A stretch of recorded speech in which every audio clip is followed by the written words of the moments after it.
السلام علیکم ډیرو ګرانو ښاغلو ګلالو کتونکو. ډیره مننه کوم د هغه ملګرو چې یو څو ورځې مخکې ما ویډیو کړې وه د پښتو ژبې په اهمیت باندې ما څو خبرې کړې وې او ما سره پکې ډیرو ملګرو دا اتحاد وکړو چې هغوی خپل لیک کم از کم چې کوم خپل لیک و په فیسبوک په لاره نو هغوی په پښتو کې که او ما د پښتو په ژبه خبرې کړې وې چې زموږ نه دا پښتو هېرېږي صرف او صرف شاعر ته محتاجه ده. په یو وخت په باندې دا 6,000 کاله زوړ تاریخ زموږ ژبه لري. نو هغې کې ما سره ډېرو ملګرو د اظهار ژبه ګونګی وساتله. خو ډېره مننه کوو د هغه ملګرو کوم ملګري چې مونږ سره کومو ملګرو چې مونږ سره دې کې اتفاق وکړو چې او یاره مونږ به نن نه پس په پښتو کې لیکل کوو. په فیسبوک ګو چې د انګلیش ټکي دې استعمالوي د چا د پښتو ټکي په کیبورډ کې نه په ایزي پښتو دغه شته هغې کې د استعمال کې چې کم ملګري زیات تر فیسبوک استعمالوي نو که تصویر ورکوي یا ویډیو ورکوي نو بره دې ورسره کم از کم نو دومره به وي چې زموږ راتلونکی نسل را روان نسل چې په کتابونو کې ورته لا شته دی نه نو دومره به وشي چې هغوی به کم از کم په دې پوهېږي په دې خو به زده کړي. یا که یوټیوب کې ملګري لیکل کوي نو مهرباني دې کوي په پښتو کې لیکي چې زموږ دغه وس نه رسي چې یاره مونږ باندې پردی ژبې دومره غالب شوي دي انګلیش او اردو. ما بل ورځ هم ویلي چې انګلیش او اردو دا زموږ زیات تر استعمالیدونکي ژبې دي. دې ته هم سپک نه دي کتل پکار دا هم زموږ د معاشرې یو ښه عکاسي پکې مونږ کولی شو. ذریعه معاش هم ده زموږ او زموږ دې سره تړلې خبرې دي. که مونږ ایزي لوډ وو ایزي لوډ کوو که مونږ موبایل وو نو هغه مونږ په انګریزات کوي خو چې کوم لفظونه مونږ سره په دغه کې پکار دي په پښتو کې او مونږ سره شته په پښتو کې کوم لفظونه مونږ سره شته د هغې استعمال خامخا پکار دی. ما دا خبره کړې وه د شعر سره چې نور ژبې زده کول که لوی کمال دی نور ژبې زده کول که لوی کمال دی خپله ژبه هېرول بې کمالي ده. نو زیات تر زموږ کوشش دا دی چې کم ملګري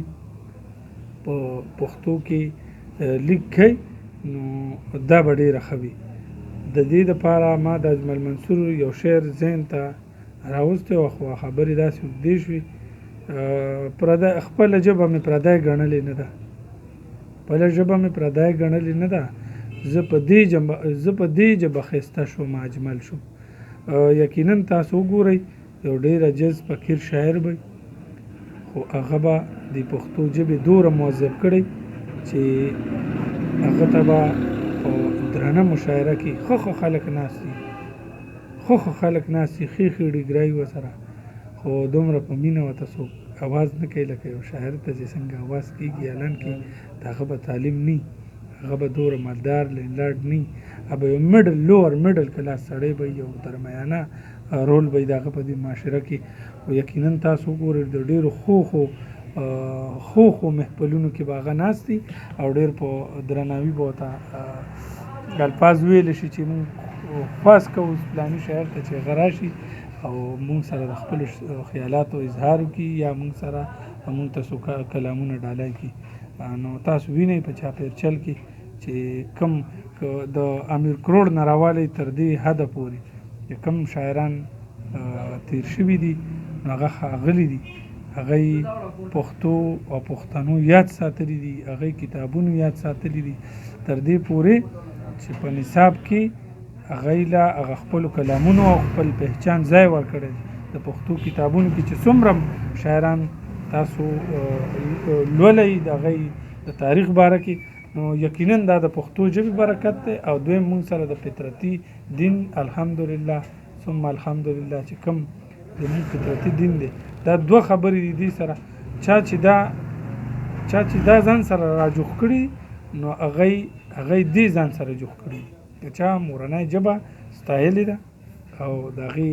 دپاره کار کړی دی چې چا دین اسلام دپاره کار کړی دی نو ګورئ د د 1400 کاله تاریخ چې کوم دی نو هغه موږ ته په مخامخ دی د صحابو یو عمل د هغوی موږ ته مخامخ دی چې هغوی قربانۍ د خپل دین دپاره کمې کړې وي او یقینا هم دغسې چې کوم سړي د کوم کام خدمت کړی دی د خپل مور پلار د مورنۍ ژبې خدمت یې کړی نو هغه د ژبې ځان سره راجوخ کړی هغه د دین ځان سره راجوخ کړی دی او دې له عزت ورکړی دا موظف کړی دی یقینا چې زما په خبرو به تاسو پوه شوي وئ د حکومت نه هم دا خواست کوم چې د پښتو ژبه د لازمي وګڼلی شي لکه اختیاري د دې نه ختم شي ما هغه بل ارزوي چې یو پیریډ دی اخلي خیر دی د ورځې خو دا د لازمي کې دې سره دی په آپشن کې یا په اختیار کې بل سبجیکټ نږدي ډیره مننه ډیره شکریا زما د اورېدو زما د برداشت کولو در یو بلې ښې ویډیو پورې تاسو نه اجازه غواړم د لوی الله په امان